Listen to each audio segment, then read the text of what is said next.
Ja jūs interesē, vai binary centu brokeris ir krāpšana, tad jūs esat nonācis īstajā vietā. Šajā videoklipā es jums pastāstīšu par to, vai ir droši ieguldīt ar šo brokeri un uz ko vajadzētu pievērst uzmanību, pirms jūs atverat demo kontu. Pieņemsim nokļūt uz punktu.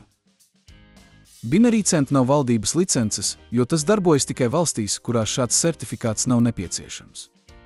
Binary centu ir ļoti populārs brokeris, kuram ir ļoti bagātīgs piedāvājums un lieliski analītiskie rīki.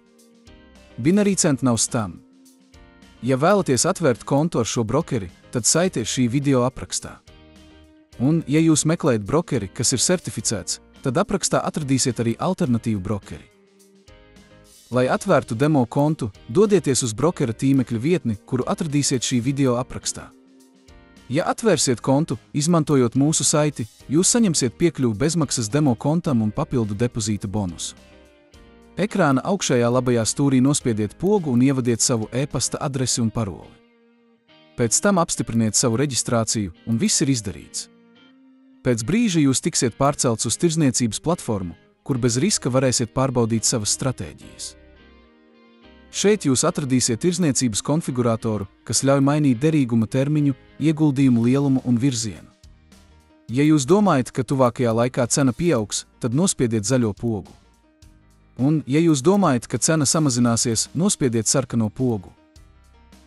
Lai palielinātu savu ieguldījumu efektivitāti, varat izveidot savu stratēģiju, pamatojoties uz platformā pieejamajiem rādītājiem.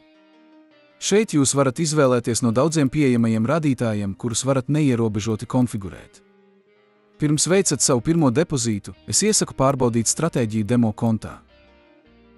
Lai veiktu savu pirmo iemaksu, vienkārši noklikšķiniet šeit un pēc tam izvēlieties vienu no pieejamajām iemaksu metodēm. Jūs varat veikt depozītu, izmantojot tiešsaistes makus, kriptovalūtas un kredītkartes. Atkarībā no tā, kurā valstī dzīvojat, maksājuma metodes var atšķirties. Lai izņemtu savu iemaksu, jums būs nepieciešams pārbaudīt savu kontu. Jums būs jāapstiprina sava identitāte un dzīvesvietas adrese. Lai to izdarītu, jums būs jāsagatavo personas apliecības vai pases fotoattēls. Pārbaude ir nepieciešama, jo brokerim ir jāievēro nelikumīgi iegūtu līdzekļu legalizācijas novēršanas noteikumi. Ceru, ka šis videoklips jums ir noderīgs. Ja tā, lūdzu, atstājiet patīk un abonējiet šo kanālu, lai saņemtu jaunākos video no ieguldījumu pasaules. Paldies par skatīšanos!